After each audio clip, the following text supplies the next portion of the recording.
everybody. It is Tara, and I'm here to let you know that I forgot to upload the episode on Tuesday. We record this on Monday.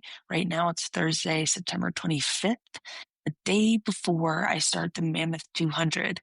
And this morning, I was sitting in bed. It's like 5:30. I woke up and I was like, oh, I hope I fall back asleep. And then all of a sudden, I remembered I forgot to upload the episode. So I got my computer. I came down here back to my bed. I'm sitting here editing. All that to say, my bad. Hello, friends. Welcome to DNF Diaries. Every other week, we bring you a wonderfully entertaining, low-stakes, absolutely no-shame story of a DNF in the ultramarathon, sub-ultra, FKT, or through hike world. For those that are not familiar, DNF stands for doom scrolling, not functional. JK means did not finish. We're accepting DNF stories through our email, dnfconfessions@gmail.com. Or you can slide into our DMs on Instagram at DNF Diaries. DNF.diaries. That's important. Please send us your stories about quitting, DNFing, and endurance effort. If you'd like to be kept anonymous, we can absolutely make that happen. My name's Tara, and my chosen adventure is... Oh, man. My chosen adventure is like packing and unpacking, repacking for Mammoth 200 miler. I've been just, going through it for the last 3 days, trying to get my pack weight as low as possible. And I think I'm there. I think we've made it. Who am I joined by? I'm Arlee Hiskey, and my chosen adventure right now is blowing my nose. Got a touch of a cold. Yeah, but that's all right. Nothing I haven't seen before. This is a new development, though. This is fresh. Yeah, this is like 12 to 36 hours old. Yeah. Very new. Very new. Yeah. Well, thanks to Ultra for sponsoring. This is a podcast made possible by Ultra, ALTRA. And I'm for Mammoth 200, which I'm racing in approximately 4.5 days ish. I'm gonna be using the Olympus 275s. They've been working on all my like long stuff, so I figured why not try them here? Try them on the race course. Get them out there. Yeah. After our last chat with Liz, we were talking so much about the 275s. I've gone back to them.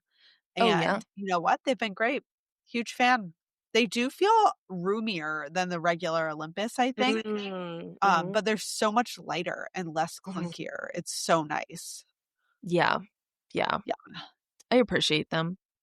You want to get into Ultra News and any updates? Let's do it. There's a lot of really good stuff to talk about this week. Yeah, I've got quite a few. This is just off the top of my head, off the dome, as they say in the biz. Run Rabbit Run happened last weekend, right? No. Yes. Yeah. Not this last weekend, but the weekend before that. Yeah. Friday and Saturday. And off the dome, I was there. I'm going to try to name the winners. I don't know the times, but it was a fun race. It was wild conditions, a lot of DNFs in the hair division. We had, what's his name? I'm actually, yeah, that would be great. It's always a fun race to watch. Let's see here.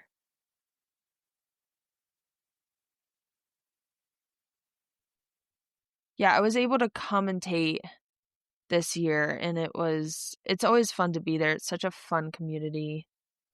Yeah. Oh man. Off the dome, trying to look for who won. Why is it? So give it to me. Yeah, I gotcha. On the women's side, Riley Brady won at a time of 20:29.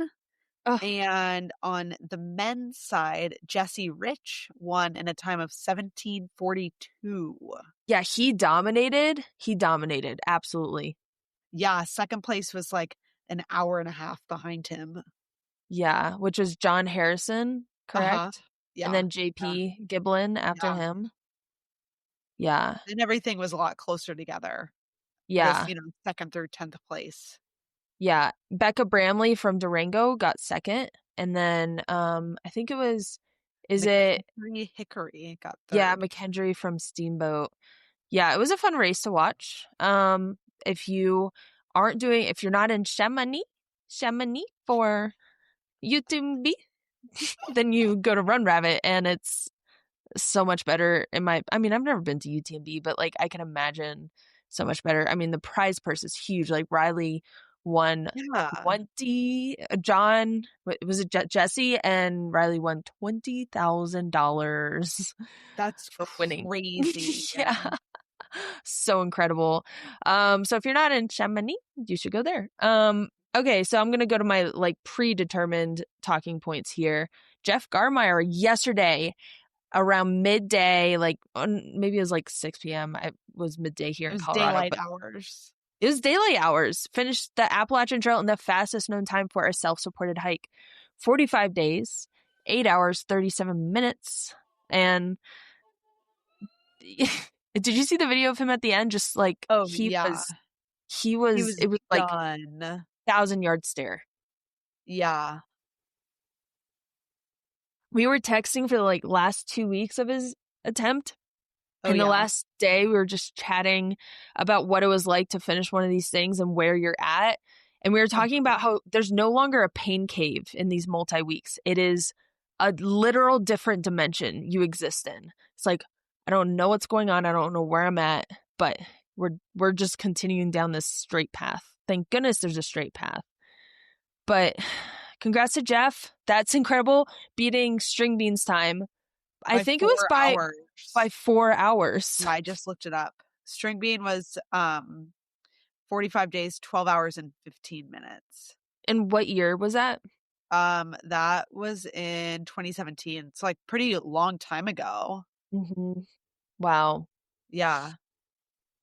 Yeah. Oh. And then Layla Sugar Herod, she got the self-supported women's FKT. That was on September 18th, 52 days, 18 hours, 37 minutes. It's kind of wild. All of the FKTs on the Appalachian Trail are going down. It's incredible. Yeah.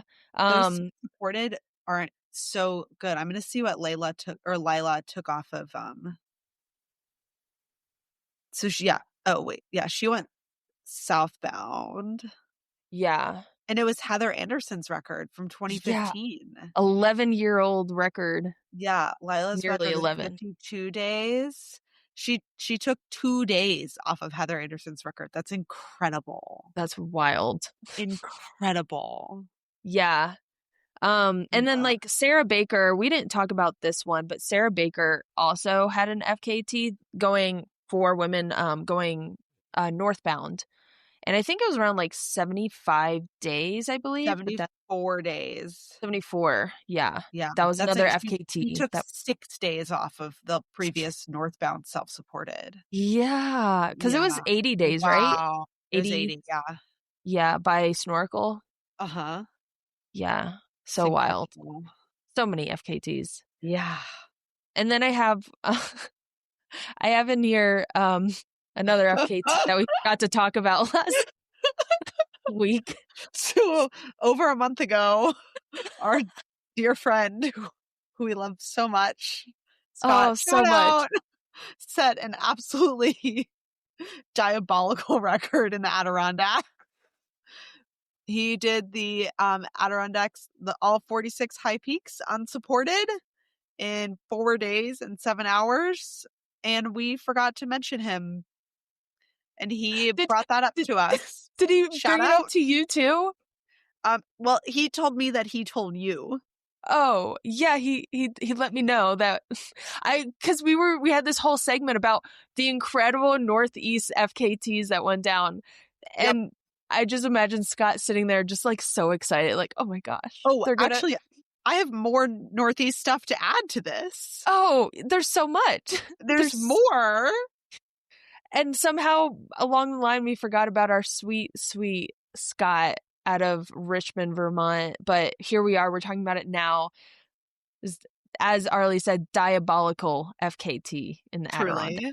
If you've ever been in the Adirondacks, what did Will Peterson say one time about the Adirondacks? He said he'd rather set himself on fire than go back there. So, it's so good. Yeah. So speaking of New England, I'm going to interject with a couple things. Our other dear friend, Maya Buckingham, set an unsupported overall record on the Northville Placid Trail last weekend. Mm-hmm. She took so much time off of the previous record. But how much? Math is hard for me to do right now. She took 6 hours off of the previous overall record. Wow. And even more time off the previous women's record. So that's incredible. And this woman in New Hampshire, her name is Amber Constant, I believe. She just did the first ever yo-yo of the White Mountains 100, which is fucked up. 200 miles, 70-odd thousand feet of gain. The whole thing's technical. Every single piece of it. She's incredible. That's incredible. That is incredible. I can't imagine, can't wrap my brain around that. I don't want to. That hurts my toesies. Yeah. Yeah. Wow. Northeast, I mean, y'all got such strong runners, such athletes come out of the Northeast. Okay. Well, David Hedges, we'll go back to the West here. David Hedges, the Nolan's 14 got the FKT by a couple hours, I believe it was, or what was it? 10 minutes? I think it was 10 minutes. Or am I thinking about something else? But that's 100 miles, 44,000 feet in gain. He had a time of 1 day, 11 hours, 23 minutes. He got it by 10 minutes. 10 minutes, David Hedges. Yeah. But Francois previously held the record as well. Oh, I thought Francois had it, and then David had it before him. Oh, so he's back. He was back to get it. That was revenge. We love to see it. Just for you to put on your calendar, we're recording this on the 22nd, so I'm hoping to get it out on the 23rd or the 24th. But the 2025 World Mountain and Trail Running Championships start on the 25th and go through the 28th. These are happening in Spain, so keep your eyes peeled for that. There are some fun races. One day I want to do this, not this, maybe this one. I don't know. I haven't decided. We're going to talk about Tour de Glaciers and Tour de Jaunt. Now, what is Tour de Glaciers? I've never heard of it. 450 kilometers, 280 miles, 100, I can't even wrap my brain around this. 105,000 feet in gain. What the? That's crazy. That is messed up. For men, Sebastian, sorry if I say this wrong, Riachan, he won with a time of 124 hours and 53 minutes. What? Women, Florence Goulet, Florence Goulet Gimond, she won with a time of 144 hours and 27 minutes. How many days is that? That's oh my gosh. As 2 to 3 days, 3 to 4 days. 2023, only 9 women had finished. I think Stephanie Case has run it. Oh, so cool. We love her. Yeah. Friend of the pod. One day. Yeah. Tour de Jaunt happened too, 330 kilometers, otherwise known as 205 miles if you're in America. 78,000 feet of gain. That's so many. We had some friends doing it. Will Peterson. Yep. We had Annie Hughes ran. Annie Hughes. Yeah. John Kelly ran. John Kelly. Yep. John Kelly. Yeah. Some friends ran it. But for the winners, we have for men, it's Richard Victor, set a course record with a time of 66 hours and 8 minutes. I'll never get over that. And then for females, it was Nora von der Ven, nearly missed Katarina Katarina's record from the year previous by 24 minutes. She had a time of 79 hours and 34 minutes. So wow. Incredible. And then the Pikes Peak ascent, which is 13.3 miles, 7,815 feet. 13 miles. That's a lot. It's fun That's race to watch. I watched some Rafe Twink. Do you follow him? No. I watched him run that, and he had quite the time. But first place was Brian Whitfield with 2 hours 13 minutes and 31 seconds. Seth Demore, 2 hours 16 minutes and 48 minutes. Zachary Erickson, 2 hours 17 minutes and 48 seconds. They're That's all pretty so close. Yeah, they're super close. And then for the female, Sarah Carter, 2 hours 46 minutes and 49 seconds. Alicia Vargo, 2 hours 49 minutes 30 seconds. And then Renna Schwartz, 2 hours 51 minutes and 4 seconds. Yeah, and that's I had a lot, but there's like so much more I could have gone through. Yeah, and I don't think we forgot any of our friends FKTs this time. Hope not. They'll let us know. Yeah, they'll let us know. Yeah. I did want to talk a little bit before we get into our story, just real briefly. I was thinking about this because I was like on the meme page, like one of the many ultra running meme pages, and I thought about like all the different people in the ultra running sphere these days. Like we have literal personalities like on these meme accounts. We have pros, of course. We have podcasters. We have influencers. Like there's just like so many ultra runners just like hidden in everyday life. Yeah. It's great, all in disguise as like regular people. Yeah, but they're not. They shit their pants last weekend at the local 50K. Yeah. Yeah. And they like used a baby wipe and went to work the next day. Yeah, I might. Great. And then like probably have bad chafe in their nether regions, and they're like, ask them about it. Yeah, they would love to talk about it. They've been waiting for a chance to bring it up at the office. Did you like when you started your job, did you like come out with like the ultra running and FKTs, or were you just like gently? But it like still, it like didn't work. Like when it was like during like new teacher training. So there was like 4 of us there. And then like some like veteran teachers were there who were like our mentors. And we had to come up with like 2 truths and a lie, right? And everyone had to guess, you know? So one of mine was like, I've run a 100-mile race before. Obviously, it wasn't the lie. Nobody asked me any questions about it. And then whatever, we like move into the school year, blah, blah, blah, whatever. People like slowly start to learn. Well, just a couple people when I did Bubba's, the Backyard Ultra last fall, a couple people were like, excuse me, you did what? Like yesterday or like 2 days ago? Because I took a day off afterwards. And I was like, oh yeah. And then like talked about the Grand Canyon, got some interest. Now I show up to work in sweaty running clothes 4 days a week and then like emerge out of the bathroom looking like a professional 10 minutes later. Few questions. But I think now people are just kind of like, Arlee's wild. Like they responded to my email at 4:15 this morning and then they showed up in running clothes. Like, I don't get it. So we've moved on.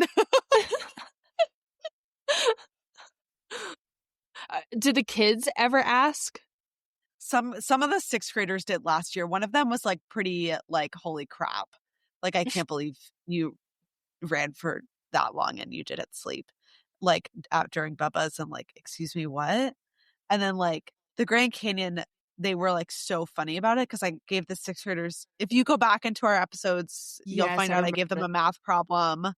And then I showed them pictures afterwards. And a lot of them were like, excuse me, what?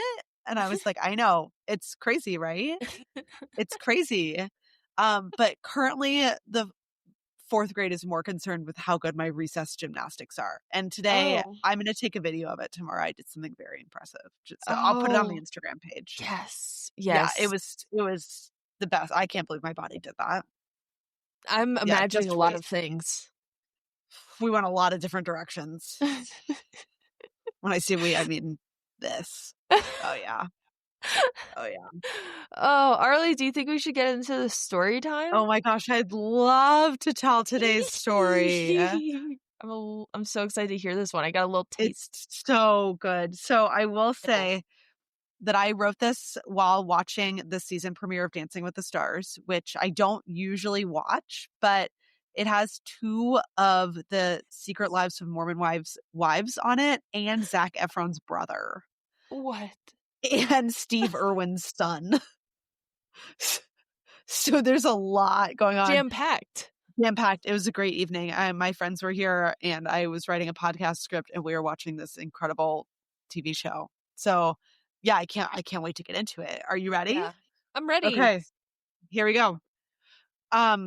Today, our story is about a man named Adam.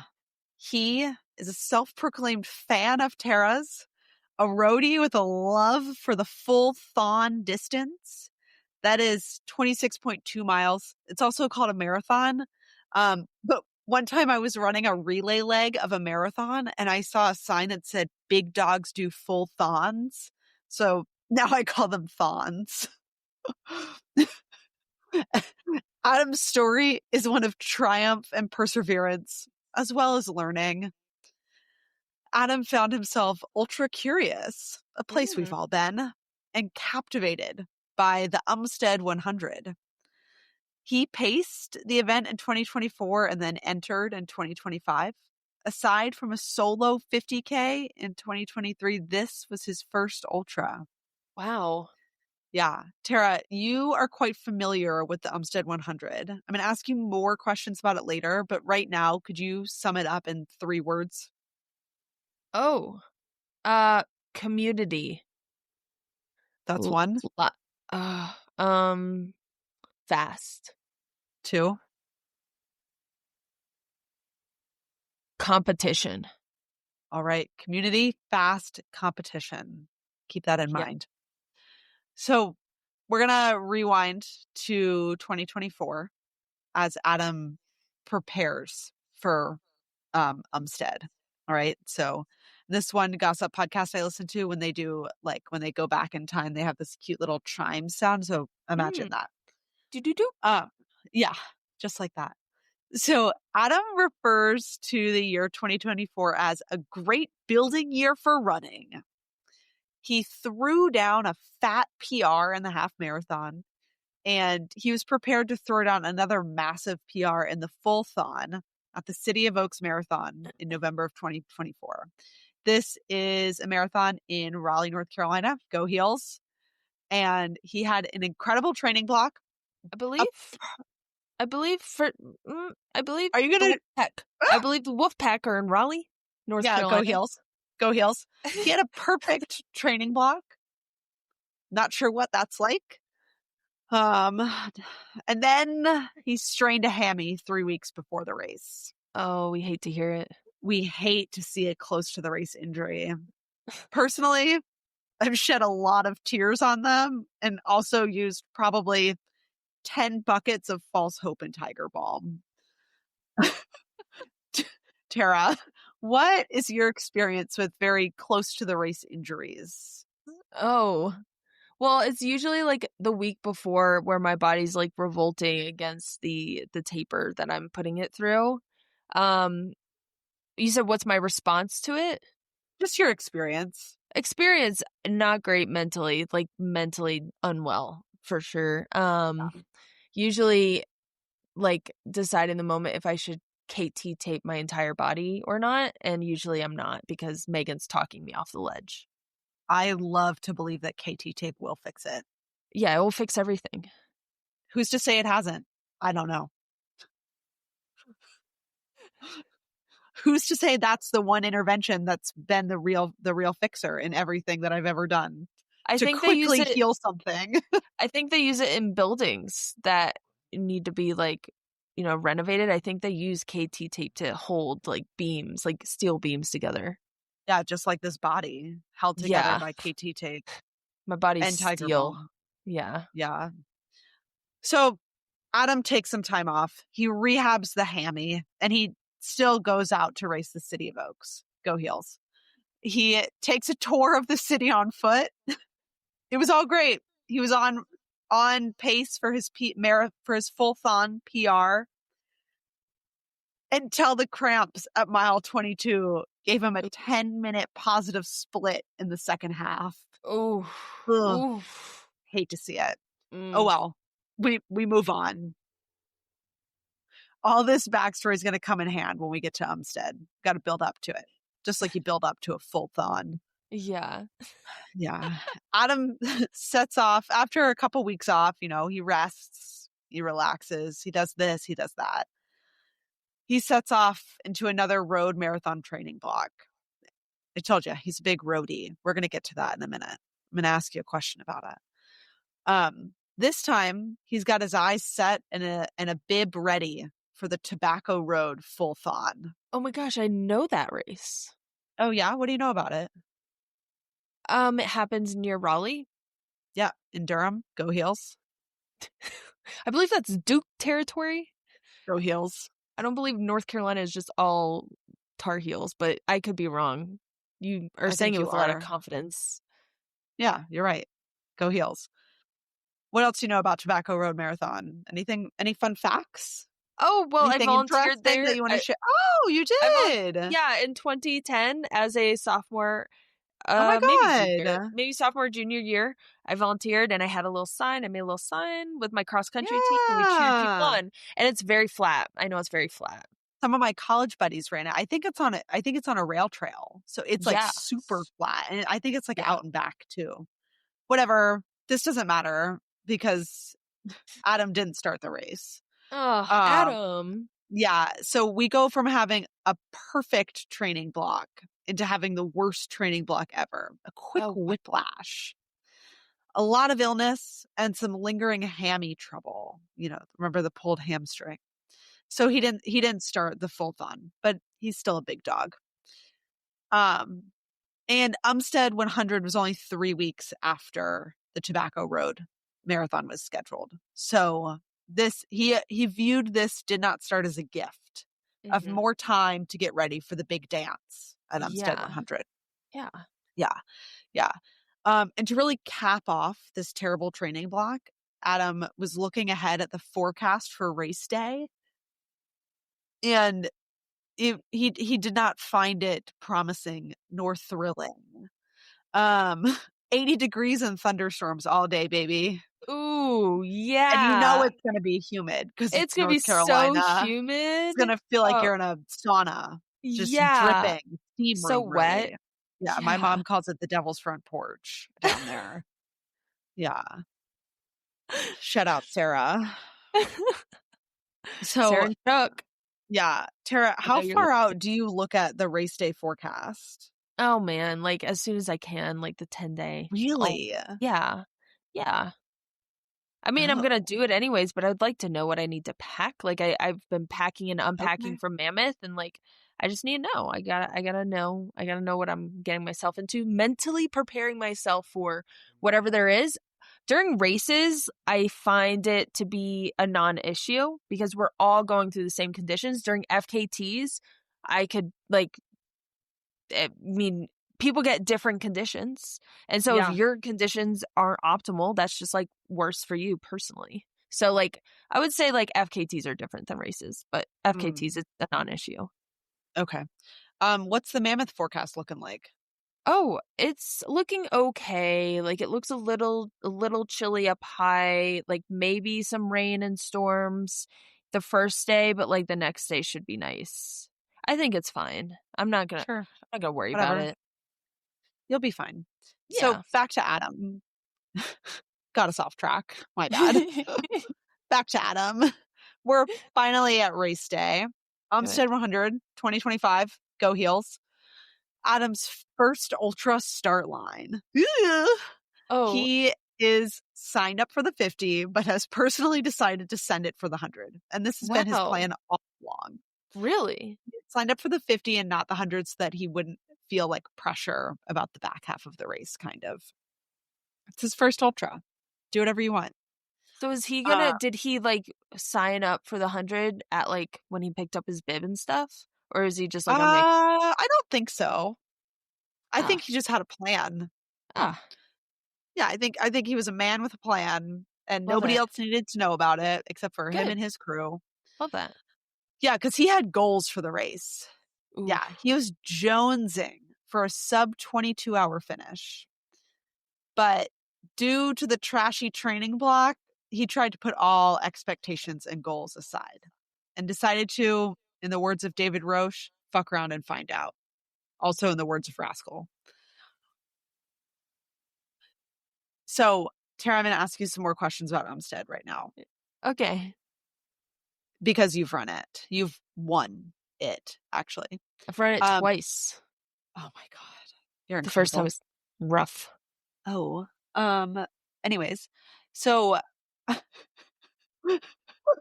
ooh, how do you feel about the transition from road marathons to the Umstead 100? Oh. You feel like it's a good stepping stone? Yeah, it'll be fine. Yeah, it's not like actual, it's like hard packed like road.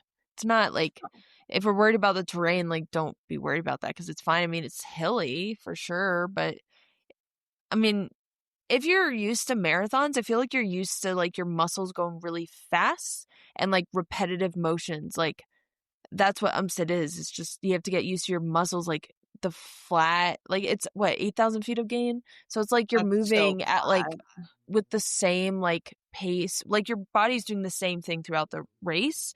Like I find that I'm less sore after like a super mountainous race than I would be during like, I was the most sore after Umstead because it's like you're doing the same thing with your body like for 100 miles. You don't get any breaks. So, but I feel like if you're coming from a marathon, it should be fine because your body's kind of used to that motion. Because usually you're not getting like a lot of climbing in like a road marathon. All right. Okay. Good to know. Good to know. Can you also give us a rundown of what the race is like the course, the vibes, the aid station situation? Oh, yeah. So community, I said community because you see people the entire time. It's so you go out from like this main headquarters area and you take a right and you go down like the hard packed, I'll just call it like hard packed gravel. It's not really gravel. It's like hard packed dirt. And you go down and you do like a little loop. It's like about a mile or so. And then you go like they change a course because there's some construction. But the year that I won it, I'll just go over that. So then you like keep going down past the headquarters and you like do another loop that's like way longer. I think the entire time you're out of the headquarters area, like that big loop you're doing is around, well, it's an out and back really. It's not a loop, but it's what is it, like 12 or? I think it's 12-ish. Yeah. And so during that time it's an out and back. So you see so many people and like during the race, you're just getting cheered on. You cheer for other people. There's like so much energy. Like everything's super predictable with this race. You can really like predict the time you want and just like work for it. And you just got to make sure you're fueling. And yeah, so the vibes are fun because you see people the entire time. What else? Yeah. What's the wood situation like? Like, is there pretty good like woodsy coverage or is there pretty sparse forest? Yeah, it's pretty sparse forest. Like you could jump, like for a woman, it would be like I went to the bathroom in the porta potties the entire time because I can't, like when I wanted to squat, it was like there's always somebody around and the trees, like you'd have to go deep into the trees, which aren't like, it is very sparse. So you'd have to go deep in there so no one would see you or you just didn't care. So it's a little difficult. Like it's not super, it's a sparse forest. Okay. This next question has nothing to do with Adam. Just curious. Would you wear vapor flies at the Umstead 100? Oh, yeah. You could definitely get away with vapor fly. Yeah. I just feel like it's a fun question to ask. Oh, yeah. That's a good, like, I guess, test for what kind of race we're dealing with without even talking about the terrain. Yeah. Okay. Back to Adam. Once again, I've gotten us off track. It's race day morning. Umstead Hundo is here. We're at it. Race day morning. Adam, he wakes up before his alarm, puts down some breakfast, has some classic pre-race jitters and nerves, but nothing out of the ordinary. He gets to the start line. Great thing to do.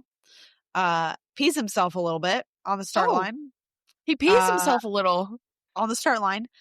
Overhydration is what he says. And apparently he's done this at every race when he's PR'd. So guess it's a good sign. Bad smell. But honestly, by the end of an ultra, everyone smells bad and is covered in fluids. So I just wasn't expecting that early? So early at the start line. Was there a puddle? Didn't ask.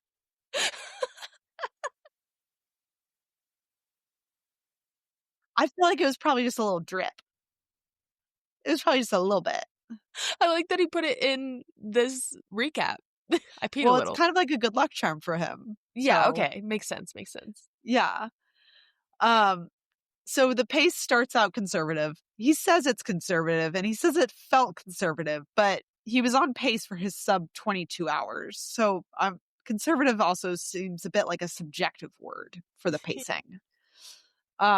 He almost immediately starts to feel feverish and is like quite sweaty at like 1 to 2 miles in. So not a good sign. I mean, like more than you would be in a very humid climate. He said it was an inappropriate amount of sweat for what was going on at the time in terms of exertion. So yeah, not a good sign, not a good feeling. These not good signs and not good feelings help Adam recall how he had recently developed a cold. But he pushes through those thoughts, as we've all done before. And he also pushes aside the quickly developing stomach issues. Out of sight, out of mind. And he does his best to stay on top of his nutrition and his hydration. Adam stops to pee at the 7-mile aid station. And then at mile 8, Adam dashes into the woods, the sparse forest, as you've told us, to drop trow and empty some contents. Shortly thereafter, at mile 10.5, at the porta potty, some more stuff came out of the back end. If you've been there, you know exactly what we're talking about. At this point, Adam has finished lap 1, and he does not tell his crew about any of these issues or that he's feeling terrible and feverish. Good. Yes. After a couple minutes, he heads back out on course with full bottles and a head full of secrets about how he's feeling. Lap 2 starts off pretty good for like 5 miles into it. So he's at like mile 18-ish now. He takes a fan favorite and a personal favorite, an SIS beta fuel gel. Oh. Which he's used like 1,000 times in training and previous races. But halfway through the gel, big gag reflex kicks in. And he starts dry heaving. And then quickly followed by a public vomit on course. A public vom? Public vomit. All happens so quickly. 1 second, he's taking a gel, and the next, everything he's taken is all day is outside of his body and on the ground. On display. On display. A fellow runner dubbed this vom sesh an exorcism. So it was a big one. Adam says he quickly, he goes from feeling like, oh my gosh, thank God I got this vomit out of me. Like that feels so good, to being like, holy shit, I just lost everything I've consumed. Oh my God, how am I going to replenish that? Oh my God, what an emergency. So, Tara, my next question for you, how do you recover from a public vomit? Like, how You do you know, personally recover from one? I just tell myself it's fine. Like, it's like a clean slate. We're working with like a clean slate stomach. The stomach is clean and it's ready to eat more food. Let's try it again, just a little slower this time. And it feels incredibly relieving. Oh my gosh. I love throwing up. I love throwing up during an ultra when my stomach hurts and feels uncomfy. Otherwise don't really like throwing up at all. But yeah, clean slate. Agreed. Feeling great. I also like if I've thought in the past, I'm like, oh my gosh, this is an issue. Like, oh, I'm gonna be behind my calories. I'm going on my carbs, and I'm gonna like, bonk so hard. But then I've like it happens, and you need to realize this is gonna happen. You gotta have proper expectations set up for yourself and be like, okay, it might not be perfect from this point on, but this happens. This is just how these things go. What am I going to do now? Now that it's happened, we're not going to DNF. What are we going to do? How are we going to make it better? Well said. I think one of the best parts about vomiting in an ultra is that you're outside, so everywhere is an appropriate vomit spot. Yes. You don't have to run to the bathroom. You don't have to clean it up afterwards because it's on the No. floor of your house. Nope. You know, You just run away from it. Just leave it there. it's also this mosaic of things Yeah. you've eaten, and the colors are very interesting. It's very abstract. You can look into it and see like, oh, there it is. There's my Cheerios. There's the Yeah. watermelon I had at the aid station. It's like this abstract painting. Yeah. Shout out fall. That one time I threw a pumpkin pie. Now we can all think about it. So Adam is an avid vomiter. I asked him if this was his first public vomit. It's not. He's a big time vomiter. Okay. It's so much so that he has started keeping a year to date tally of how many times he vomits in a year. It's it's truly an iconic move and it's likely unprecedented. And I hope he never stops. Very much unprecedented. I would say that's a great word. Yeah. Yeah. So Adam recovers from this public vomit sesh, this exorcism, as some may call it, by walking a little bit. And then he starts running only to be met with some serious calf cramps. Oh. So he walks the last 5 miles of lap 2. Mm-hmm. Definitely seems to be a low point for our boy Adam, but he works so hard to rally. He rallies. Yeah. He does. He spent about 25 minutes in the headquarters, the like main aid station start finish area, with his crew resting and refueling. His sweet, sweet crew, made up of family, brings him his one request: McDonald's fries and a Coke. Mm. Adam drinks some Coke and he's not quite ready to eat. So, like the freaking ultra runner he is, he puts the fries in his vest pocket to eat on the go. And lap 3, off to a great start, slowly munching on the fries, refreshed. As he starts moving, the cramps and the tightness get better and they kind of weasel their way out. Yeah, the salt Yeah. must have helped. Yeah. Yeah. Because it's hot. It's a hot day. Mm-hmm. He was running the flats and the downs and power walking the ups. It's at this point that Adam learns he's better and faster at power walking than basically everyone else out there. So he's passing people is what that means. Wow. I know. It's Oh. true. Like I told you, the man can rally. So he rallies hard. He finishes lap 3 30 minutes ahead of his predicted time. Wow. I know. So regardless of all these obstacles, he has been hustling. Yeah. And he decides to really push it on lap 4 to hit the 50-mile mark in under 10 hours. Okay, nice. Yeah, I know. Get after it. But per usual at this point, Adam, he gets going and the soreness and the tightness and his legs go away. He stays on pace up through that first aid station. And it's at this aid station that everything changes and it's not for the better, frankly. He says he just couldn't run anymore. He was chock full of cramps and tightness. His legs were seizing. Says he was drinking plenty of fluids and electrolytes. He was keeping things down and trying to stay cool with ice. But he thinks the inadequate fueling post-exorcism really caught up to him. He wasn't running and it hurt to walk. It took him 90 minutes to walk the final 5 miles back to headquarters. He says it should have taken him only 60. Yeah. And so it's during this time that Adam really, has some time to think and assess the situation at hand. He goes back and forth between like, I'm going to tough it out. Let's go. And like, this is ridiculous. I am not doing well and I don't feel good. I'm dropping. Ultimately, he decides to drop when he gets back. So with this decision made, Adam stops fueling, as we've all done. Yes. That's the greatest way to self-sabotage. To voluntarily stop eating. Our brains tell all of us at one point in the race, it's like, you know what? You actually don't need to do this anymore. It's fine. Just stop eating. You don't need it. Just stop. But he wants to finish strong, and he does his best to dig deep and pull out a run for the last mile. He passes someone. Oh.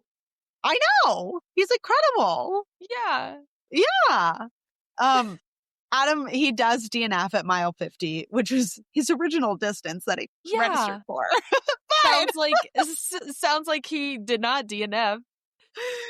He gets his 50-mile medal and hugs everyone and cries. Aww, and I know, yeah, so sweet. We love to picture that scene. He almost immediately feels his body shutting down after he sits down. He couldn't move, and he had to use trekking poles to walk around the picnic table. He forces himself to eat a Chick-fil-A sandwich, soon to be followed by a burger and half a pizza and more Coke. After not too long, Adam's feeling better, and he starts to get those thoughts. The could I have kept going thoughts? The what if I had kept going? He goes home, takes a shower, uses the stairs, no problem, walks the dog the next morning, feels fine, if not good. Those could I have kept going thoughts still looming. Before our final piece of this story, Tara, what do you think about these kinds of thoughts? Have you ever had those before? Yeah. They're aggressive thoughts. I know that. Intrusive, one would say. Yeah. And not always welcome. Not always generally not welcome. No. I don't appreciate them because it's tough.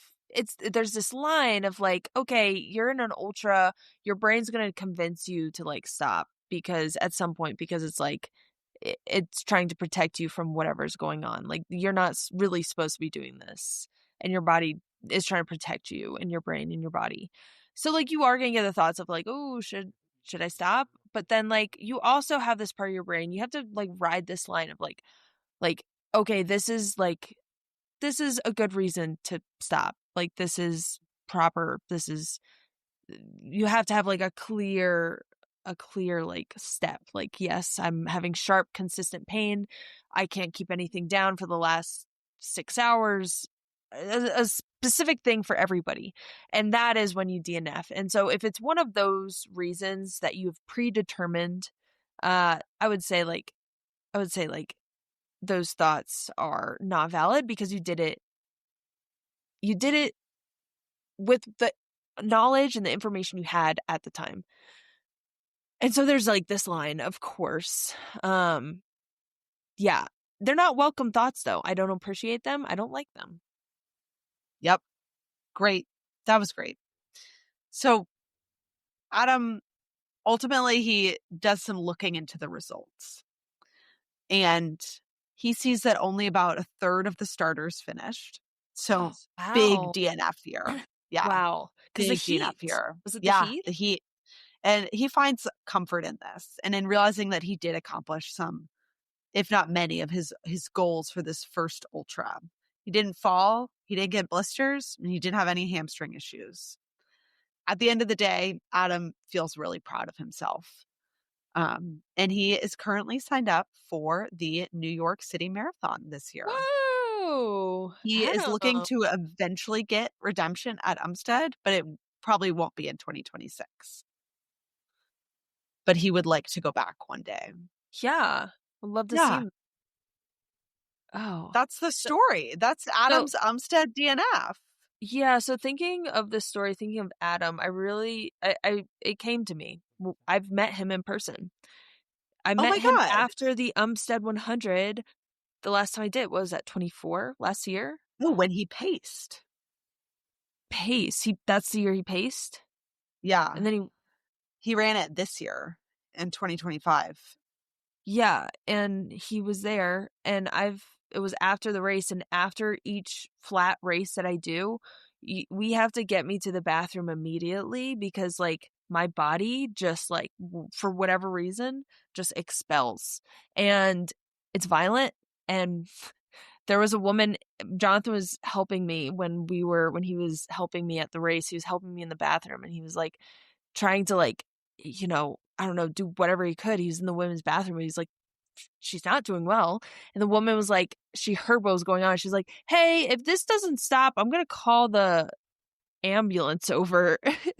Oh my God. But anyways, so like I finish up that, I go outside, it's dark, and this guy comes over, and I like get this sudden urge I need to use the bathroom again. And I'm outside the bathroom. It takes forever to get into the bathroom, and it's Adam. And we talked briefly before I'm like, I think this is a bad time, but it's nice to meet you.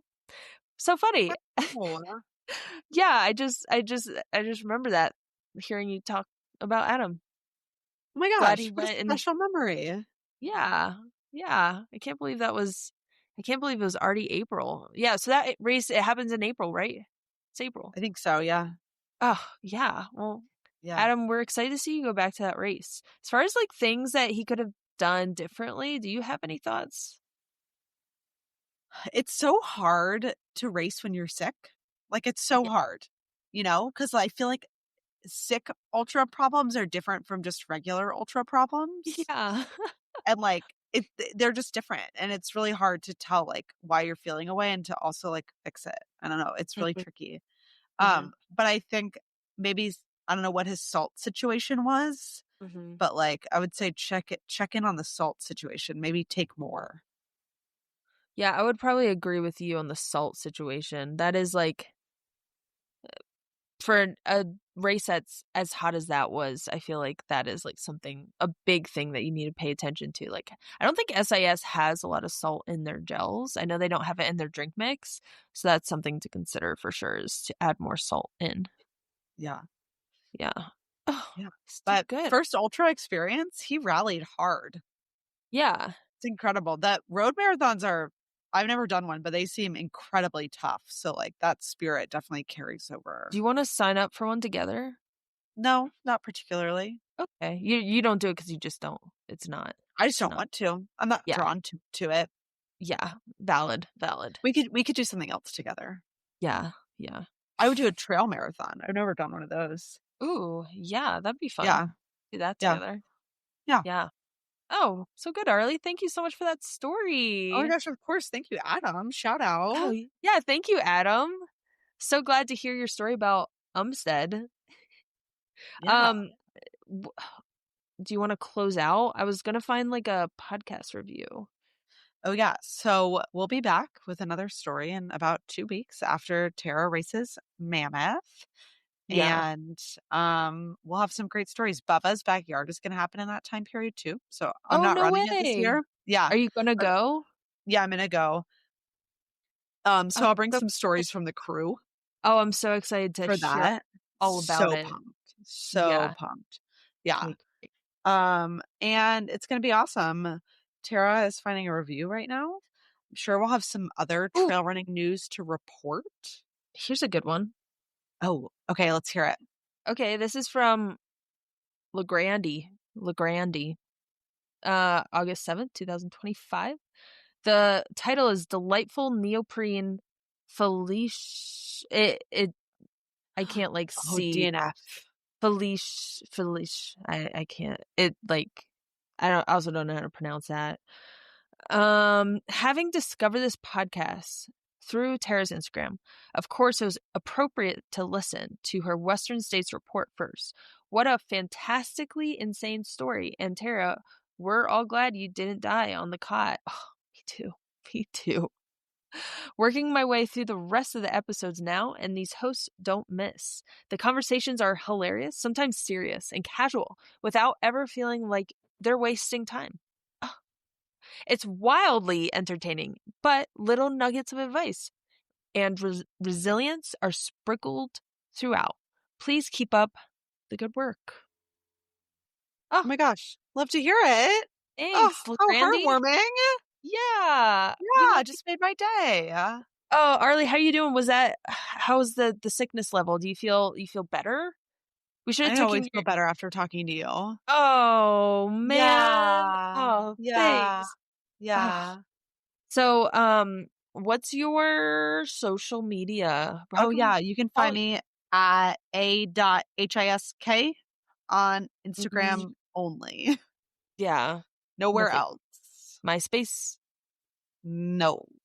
No. Are you on Strava? Not really. I'm on Suunto. Ooh, You can find me on Suunto. I'll find you on Suunto. I'm not on Suunto, but I'll find you there. You'll find me. You can find me on Suunto. Okay, good. Yeah. Tara? I'm Tara.Dower on Instagram, and then we are DNF.Diaries. Arlee's been taking the wheel on the Instagram vehicle, because I forget so often. So if you see anything recent, I'm looking forward to this like gymnastics flip. I'm thinking a flip at the school. So yeah, looking forward to that. If you want to see that, you can follow our Instagram. Oh, Arlee, this is so great. It's always so nice to talk to you. What a pleasure. What a delight. Yeah. All right. Well, all right. Bye everyone. Yeah, hopefully I don't have a personal DNF coming to you. Fingers crossed. Okay. I need Best of some luck. wood to knock on. All right. Bye, Arlee. Bye, Tara.